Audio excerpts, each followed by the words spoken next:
My face is so puffy, but good morning. I am headed to a doctor's appointment. Well, not an appointment. I have to go get blood work done before my next appointment. This is going to be a 4-month review to see how my vitamin D is. Back in September of 2025, I was deficient in vitamin D by half. So for 4 months, I took some vitamin D. I have a real phobia of taking anything though, okay? So taking vitamins, if I don't need it, I'm not gonna take it.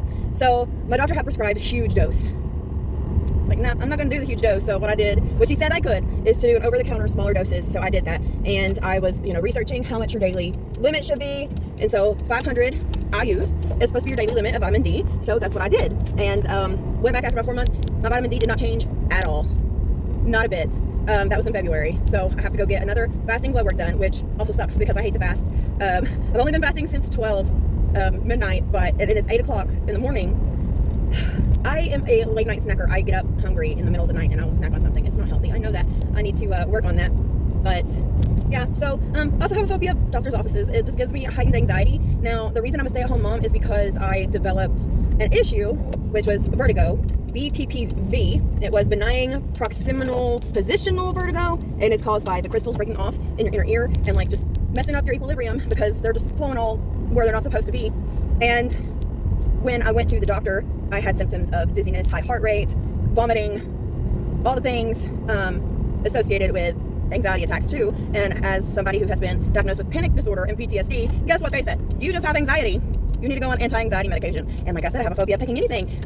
The reason I have PTSD and panic disorder is because, oh, this is fantastic, is because I came off of Lexapro without weaning properly. And then a traumatic event happened in my life. So they thought that the traumatic event that happened in my life was the cause for everything. But honestly, I was in withdrawal and it took years, okay? It's been 9 years since I came off of that and I withdraw off of it. No idea. I was so sick, flu-like symptoms. I was actually sick as well. So I had like ear infections. I had a mouth infection because I'd had 2 teeth pulled. And it was actually the night that I had 2 teeth pulled that I came down with a fever. My body just couldn't handle the blood loss, I guess, as I was going through withdrawal. And then what happened was it was a 10-day span of going to the ER. I had to have 3 steroid shots in 2 different visits, Benadryl shot, and 2 antibiotic shots. The day before I started feeling better, I almost lost my eardrum. Like it almost burst because the infections were so bad because my body was just like, haywire. I pulled into the parking lot and nobody's here. It was Memorial Day. And I figured, hey, it's a doctor's office. They're not going to be closed for Memorial Day. So this sucks because now I won't have anybody to watch the kids. I have a busy week. I have to get it done this week for the results to be back by the time of my appointment. So this is fantastic. I don't know what I'm going to do. I guess I'll just have to take all my kids with me later on this week. Anyway, what was I saying? The reason why I had to quit my job is because they just kept telling me that it was anxiety. I did not start any anti-anxiety medications. No, because Lexapro did me so dirty. And I know a lot of that was my fault for quitting it so abruptly, but I'm not doing that again. I have survived this long without any assistance. I do talk therapy, okay? I do talk therapy. And at that time, it was before I came into my faith, like really close relationship with Jesus. So I was just dealing with it for a long time. And I went to my primary care doctor and he was like, okay, well, he finally asked me, he's like, is the dizziness caused by your anxiety or is your anxiety caused by your dizziness? I was like, I think it's caused by the dizziness. I really think so, because he had seen me where I could not sit still, was about to throw up because I was so anxious. To me sitting there, yeah, I was fidgeting, yeah, I had high blood pressure, yeah, all the things, but I was so much better just chilling out without any anti-anxiety medication. He was like, who is your therapist? Because I'm going to start like referring your therapist because this is something I haven't seen talk therapy do. What was really happening is my body was adjusting. Okay, whenever you have that certain kind of vertigo, you stop moving your body in certain ways. So I was not turning my head and my eyes like I needed to keep my muscles alive. So for 2 years, you guys, 2 years, I lived in fear of going out. Not like, okay, that's not the best way to say it because I have Jesus and I'm not like fearful in that way, but it's like I was very uncomfortable, constantly uncomfortable. So going into grocery stores, it's called the supermarket syndrome. It's an overstimulation of the eyes and the ears. It's because the aisles and how high the lights are and the fluorescent lights, all of that. So suffer with that. My son plays basketball. Oh my gosh, that was so hard because I had to look back and forth and I wasn't used to doing that. What had happened is I tried to make up for the issues I was having. Whoops, I don't have a tripod. Sorry. I was trying to make up for the issues. And so I was not moving my neck or anything. I was moving my entire body. When I would move, I would still get dizzy doing that too. It was misery. Finally, he refers me to physical therapy. So I get tested for just plain vertigo, and nothing really happened. I wasn't dizzy. I wasn't, then I was just showing signs of vestibuloropathy is what it's called. And then it was like, you know what? It's not going to hurt if we go ahead and do this maneuver that will cure this certain kind of vertigo. It's the treatment for it. He was like, it's not going to make you worse. So let's just go through it. And it's a 4-motion move. We did it. And oh my God. When I tell you, when I left that PT office, it was the clearest my vision had been in years. It was the most relief that I had had in years. I actually called my friends crying because, what do you mean? I am literally driving in my car and I'm not spinning when I stop at stop signs or red lights. I know that's very dangerous, but I'm also a mama and I couldn't not drive. I considered trying to get disability, but I was like, if I do that, I can't drive, and then what's going to happen with my kids? I just really suffered. Like at red lights, I would have to just hold my head and close one of my eyes because I was spinning, you guys, because of the crystals, little crystals in my ear. And you want to know what causes that? Low vitamin D. Low vitamin D. Now, it can take a while. So I had instant relief, overwhelming relief, right? After the first day. And then I was going weekly to PT, and we would have to do the maneuver here and there and just start doing exercises to build my eye muscles back up, because your eyes are muscles, literal muscles. You got to work them out like every other muscle in your body. Where I was so dizzy for so long, all of my muscles died, okay? My PT therapist, he said, your eyes, your ears, and your legs all help with your equilibrium, and you're weak in all of them, because I went from working a fast-paced, heavy walking, not heavy lifting, but I was a waitress. I was back and forth. I was walking miles a day. I was coming home, taking care of kids, doing extracurriculars, and working out to nothing, because I was so dizzy. Anytime I moved, it felt like my heart was going to explode.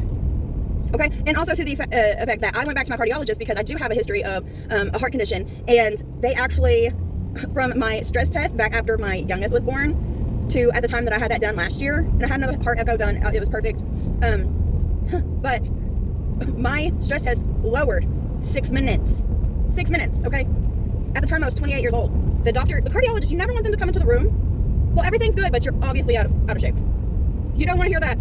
It took me only a minute and a half to reach the peak heart rate, which was 160, and that was walking. That's how bad the dizziness was. That was before physical therapy. Sorry, correcting it. So why am I saying all this?